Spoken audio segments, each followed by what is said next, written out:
মানসিকভাবে শক্তিশালী ব্যক্তিরা যেমন হয়। মানসিকভাবে শক্তিশালী ব্যক্তিরা যে কোনো পরিস্থিতি সহজে মেনে নেন। সবকিছু নিয়ন্ত্রণে থাকলে আমরা নিজেদের নিরাপদ বোধ করি, কিন্তু পরিবর্তন অবশ্যই হবে।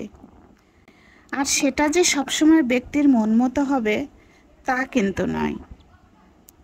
পরিবর্তন থেকে তারা পিছপা হন না, বরং পরিবর্তন যে হবেই বা পরিবর্তন আসতেই পারে, পরিবর্তন হতেই পারে, সেটি তারা মাথায় রেখেই পথ চলেন। তারা অনুধাবন করেন সবাইকে খুশি রাখা সম্ভব নয়, তাই তারা সে চেষ্টাও করেন না। তারা আত্মবিশ্বাসী। মানসিকভাবে শক্তিশালী ব্যক্তিরা ঝুঁকি নিতে ভয় পান না, বরং তারা নিজের জ্ঞান ও মেধা দিয়ে ঝুঁকির পরিমাণ বিশ্লেষণ করেন। মানসিকভাবে শক্তিশালী ব্যক্তিরা অতীতে বসবাস করেন না। তারা জানেন অতীত কখনো বদলানো সম্ভব নয়। তারা যে কোনো পরিস্থিতি সামলে নিয়ে সামনের দিকে এগিয়ে চলেন।